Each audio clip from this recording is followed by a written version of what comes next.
Yo soy Eduardo Gómez de Enterría, María Cristos, que va a estar conmigo en esta ponencia.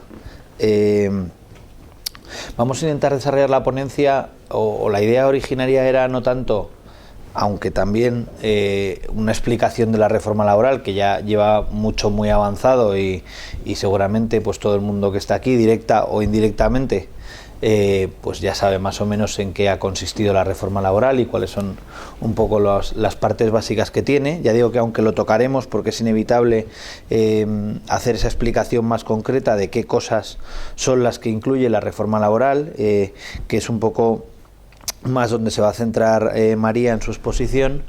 Sí que queríamos hacer, o el objetivo era hacer un poco una comparativa y ver realmente si la reforma laboral ha sido suficiente o no, ha sido válida o no, y qué es lo que había antes, qué es lo que hay ahora, y un poco cuál sería, en nuestra opinión, pues la idea futura de dónde deberían o por dónde deberían de caminar las cosas y por dónde tendrían que ir un poco el modelo de relaciones laborales, que al final va muy soportado con cuál sea la normativa laboral que haya en cada momento, ¿eh? Entonces, bueno, pues hasta qué punto la normativa laboral permite eso o no.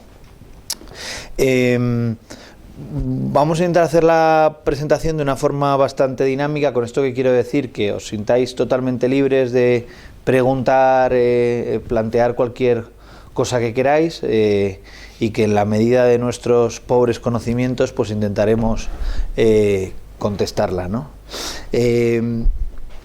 Pues para empezar, sí, ahí no. Bueno, pues hemos, como os decía, repartido un poco la ponencia en varias fases, ¿no? En una primera fase, que es ese primer análisis de dónde estábamos antes de la reforma, cuál era la situación económica y cuál era la situación de relaciones laborales que existía en España justo previamente a la reforma, es decir, finales de 2011, para luego hacer un pequeño análisis de la reforma laboral y cuáles son los capítulos básicos que ha ido tocando, desde un punto de vista puramente técnico legislativo, es decir, cuál era la pretensión y qué es lo que se ha modificado. Luego pasaremos a este punto 7, que es qué ha pasado a lo largo de este tiempo con los tribunales, es decir, ¿realmente eso que estaba en la reforma se ha aplicado o no? ¿Y qué es lo que ha pasado con los tribunales y con las diferentes sentencias de los tribunales con respecto al cambio normativo? Para terminar, como os decía, pues un poco en esa realidad actual y de futuro, de cómo debería de ir y de dónde estamos. Para eso, pues me parecía que el punto bueno de partida era salir de dónde estábamos en el segundo, después del segundo trimestre de 2011, es decir, septiembre, octubre de 2011, y cuál era la situación del país, ¿no? Y cuál era la situación del país en las magnitudes esenciales que a todo el mundo le preocupaban o que eran el punto clave del por qué hacer esa reforma laboral. Y aquí tenéis esas magnitudes, ¿no? Sobre una población digamos activa, mayor de 16 años, de 38 millones y medio, pues una tasa de paro del 20,89%, casi el 21%. No perdamos de referencia que en la valoración histórica, que luego la veremos, el momento de mejor tasa de desempleo que ha habido en el país ha sido el 8%, del 7 y mucho por ciento. Con lo cual, y se consideraba a todos los efectos que eso era pleno empleo, que en España lo que había era pleno empleo, con esa tasa del casi 8%. Entonces, bueno, pues ese es un poco una referencia importante a tener en cuenta. Así que quizá cuando va uno profundizando en estas magnitudes, pues hay cuestiones que son importantes tener en cuenta. primero, esta diferencia entre activos e inactivos, que como veis sitúa un porcentaje de población inactiva pues muy considerable.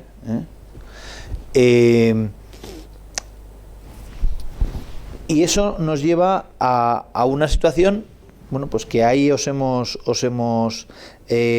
concretado, que son las perspectivas económicas mundiales que había en aquel momento. Un bajo crecimiento y una clara ralentización de los mercados, incluidos los emergentes. Luego veremos qué pasa ahora, qué está pasando ahora. Había una persistencia clara de una situación de crisis financiera mundial, asociada con una fuerte crisis de deuda. Había un deterioro del contexto internacional, con revisiones a la baja de las cifras de crecimiento. Luego veremos también qué está pasando ahora, si es parecido o no es parecido. Y con implantación de duros planes de ajuste en todos los países. Esta era la foto en 2011. Y ante esa circunstancia, ¿cuál era la realidad? Bueno, aquí tenéis un pequeño desarrollo histórico de esas magnitudes, pero bueno, no tiene mucha más relevancia. Pero, ¿cuál era el modelo de relaciones laborales que teníamos en España? Pues la primera realidad que teníamos es que teníamos un modelo de relaciones laborales que venía del año 80, del Estatuto del año 80, y que había permanecido prácticamente inalterado. ¿Qué decimos con prácticamente inalterado? Pues que los principios básicos que rigieron el Estatuto de los Trabajadores del año 80 básicamente han permanecido inalterados. Es decir, el Estatuto de los Trabajadores del año 80 se realiza con una coyuntura y una situación política de transición y de un cierto desequilibrio entre empresarios y trabajadores, o empresarios y sindicatos, que es el que marca toda esa estructura normativa. Y en términos reales, aunque ha ido habiendo diferentes pequeños cambios a lo largo de esos años, no ha habido un cambio real de ese modelo legislativo o de esa estructura legislativa que se creó con el Estatuto del 80. Pues como veis y decimos ahí, las reformas han sido escasas, muy conservadoras y no siempre han ido en la dirección correcta. Yo creo que el criterio esencial o la idea general es esa idea de que han sido muy conservadoras. Veremos cómo, y esto ya pasa a la fase de mi opinión personal, incluso la reforma laboral que vamos a ver, la reforma laboral del año 2012, no dista mucho de ese criterio de escasa y muy conservadora. Y eso es lo que intentaremos un poco ir desbrozando a lo largo de la ponencia.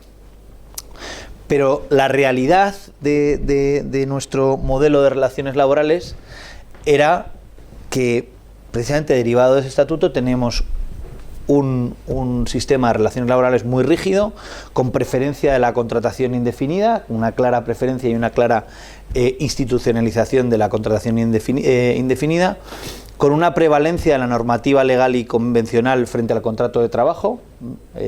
No hay una real regulación de las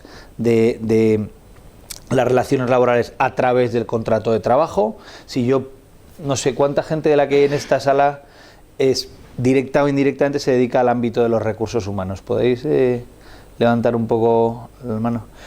¿Cuántos de vosotros tenéis un contrato específico en vuestra empresa para los trabajadores? ¿Y cuántos, hago la pregunta simplemente, cuántos hacéis los contratos por el formulario del INEM? Seguro que el 90% de vosotros hacéis el contrato del INEM, que básicamente es un contrato que no dice nada. No hace más que hacer referencias o a la normativa o al convenio colectivo. Y no es porque no lo permita, aquí sí que hago un poco una llamada de atención. En términos reales no es porque el sistema no lo permita. La ley permite, y la ley española es una ley que daría la posibilidad de regular muchas cosas mediante el contrato individual, pero no se practica. No se practica porque se parte de la base de que es un sistema muy institucionalizado y que por una cuestión de prevalencia normativa parece que todo lo que regule en un ámbito inferior siempre va a ser a más. Entonces, oiga, si yo tengo un convenio colectivo que en términos reales lo que me está diciendo la normativa es que todo lo que yo regule en el ámbito individual va a tener que ser siempre mejor que lo que diga el convenio colectivo, pues entonces voy a dejarlo ahí. No voy a cambiar nada de lo que está estableciendo el convenio colectivo. Eso, al final, llevado a lo largo de los años, lleva a que acaba prácticamente desapareciendo esa figura de la individualidad del contrato de trabajo y realmente lo que acaba es prevaleciendo claramente solo ese ámbito colectivo que siempre es mucho más rígido. Con un despido causal, que lleva a que haya un despido fácil pero muy caro, ya sea porque ante la inexistencia de causa las empresas se ven obligadas a pagar lo máximo o incluso más de lo máximo, y todo eso además aderezado con que la normativa establece unas fórmulas de indemnización por despido altas, ¿no?, en comparación con cualquier otro país o en comparación, desde luego, con nuestro entorno europeo, ¿no?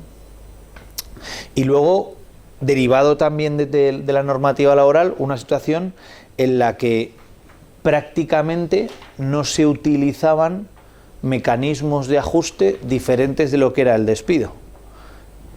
No porque no se quisiera, sino porque el sistema que había no lo permitía. Es decir, en España, en el año 2011, era muchísimo más fácil para una empresa despedir a un trabajador que cambiarle cualquiera de sus condiciones de trabajo. Es decir, despedirle, bueno, pues era más o menos caro en función de la razonabilidad o de las causas que tuviera la empresa, pero desde luego la posibilidad de modificarle las condiciones de trabajo era básicamente residual, si no era con acuerdo con el trabajador. Entonces, eso marca un poco todo un sistema que yo creo que básicamente todo el contexto empresarial pues comulgaba de la idea de que esos eran los grandes problemas que tenía nuestra regulación. A eso le añadimos una articulación compleja de la negociación colectiva que hace o abunda, yo diría, más que hace, que abunda en una gran dificultad para que haya una movilidad de la mano de obra.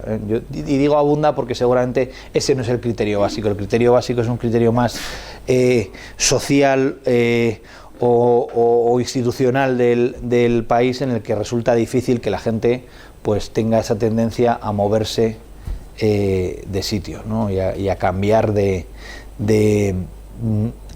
ubicación geográfica, pero no solo cambiar de ubicación geográfica, a cambiar incluso de trabajo o de sector.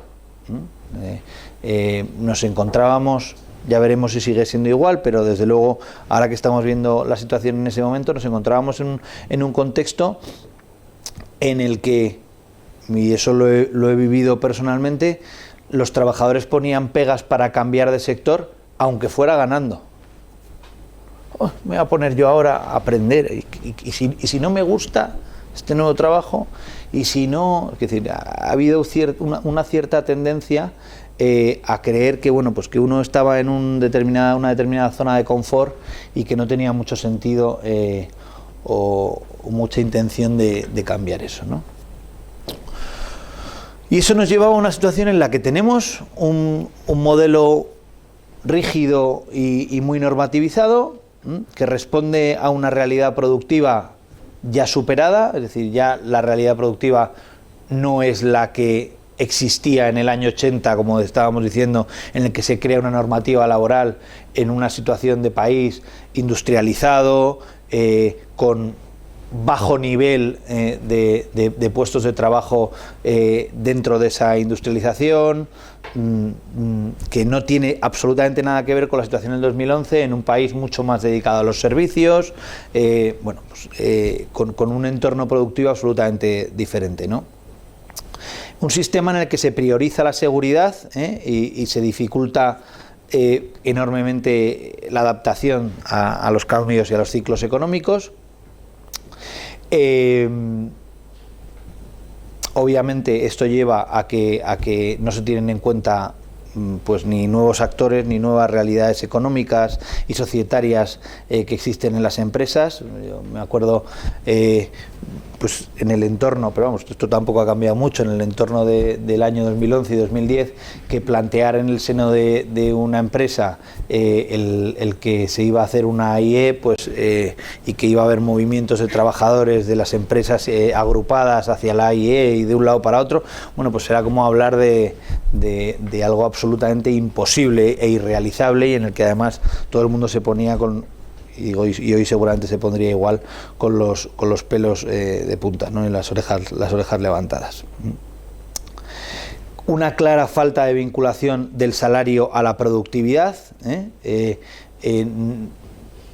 Resulta prácticamente imposible desvincular la subida de salarios del puro IPC en el mejor de los casos, y a ver cómo consigue uno hacer una real adaptación y vinculación de los incrementos de salario a la productividad, cosa que seguramente desde un punto de vista empresarial parece muy lógico, pero como digo, que el sistema en absoluto facilitaba.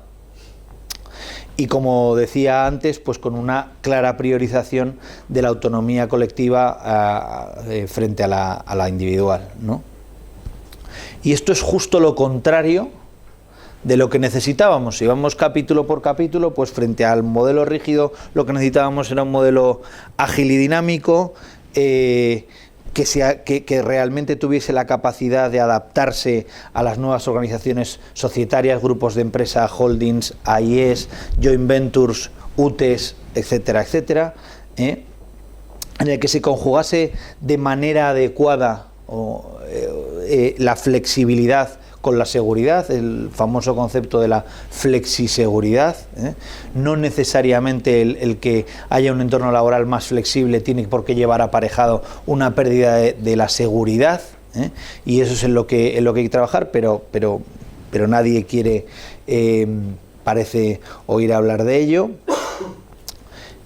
Necesitamos un sistema en el que haya una priorización o una mayor priorización de la autonomía individual frente a la colectiva, de la capacidad de los trabajadores de realmente definir en qué condiciones quieren trabajar con su empresa, y que nadie pueda poner grandes limitaciones a eso. Es decir, oiga, si yo quiero trabajar de esta forma y estoy a gusto y estoy contento y ya sé que no encaja en lo que el sector o en lo que las organizaciones sindicales quieren, pero es que yo quiero trabajar así y es lo que quiero hacer porque me encaja con mi vida, con mi forma, bueno, pues que eso sea posible,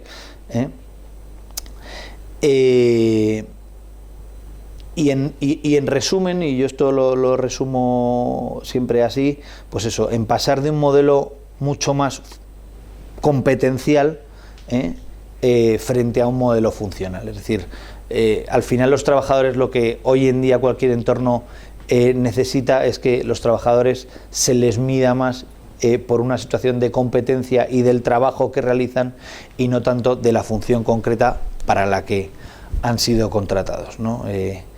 Pues ese crecimiento que no voy a definir de dónde viene la culpa, porque resulta muy difícil y no vamos a profundizar en ello, pero sí que es verdad que no parece que sea muy conjugable con el futuro un sistema en el que un señor entra en una empresa de mozo de almacén y 30 años más tarde está cobrando el doble de sueldo y ya no puede ejercer de mozo de almacén, ni existe puesto para él, ni tiene la cualificación para hacer ningún otro trabajo. Bueno, pues ahí hay una realidad de culpas compartidas, de que nadie se ha preocupado de que ese señor tuviese realmente una carrera y una posibilidad de evolucionar, pero desde luego hace o se convierte en una realidad ineficiente, que es al final pagar el doble a un señor que ya no puede hacer por lo que le estoy pagando, ¿no? Parece una situación complicada, pero real, ¿eh? Esto no es una cosa que es que yo me invente para poner un ejemplo, es una realidad objetiva de lo que ocurre, o desde luego de lo que ocurría en este país en el momento previo a la reforma, ¿no?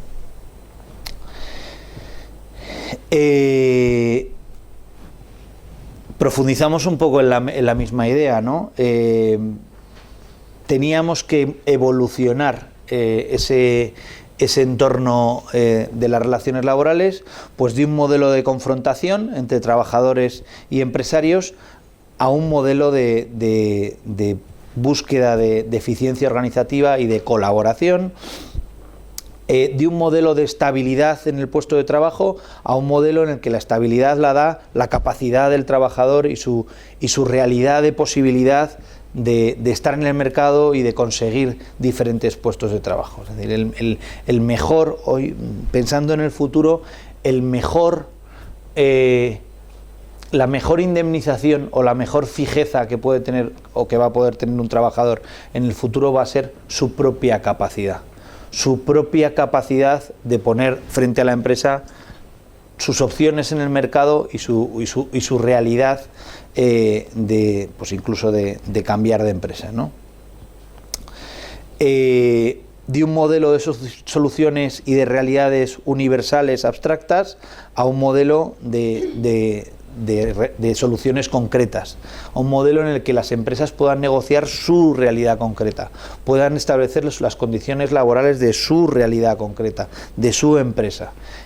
Bueno, luego cuando vayamos avanzando en lo que fue o lo que ha sido la reforma laboral, nos daremos cuenta de cosas que se han pretendido cambiar, ¿no? Porque yo creo que por lo menos la intención sí que ha ido por el buen camino. Y desde luego lo que no tiene ningún sentido es que sean iguales las condiciones laborales, como ocurre, de una empresa farmacéutica que de una fábrica de pinturas en Ciudad Real. O sea, no puede ser lo mismo. No pueden jugar con las mismas condiciones laborales, no pueden jugar con los mismos incrementos salariales, no pueden jugar con la misma realidad, porque no se parecen en nada, absolutamente en nada. ¿Pero si te pido un convenio? Bueno, pues por eso es por lo que estoy diciendo que ese es el gran problema. Efectivamente, como tú dices, ¿cuál era el problema? Que como el convenio era el convenio de la industria química y eso afecta tanto a la gran farmacéutica, que encima es la que lo negocia, como a la pequeña empresa, la pequeña fábrica de pinturas o de disolventes o de cuanto tocaba cualquier cuestión química, ese era el gran problema. Ese era el gran problema. La reforma laboral ha intentado paliar eso. Vamos a ver si lo ha conseguido. Yo creo que no.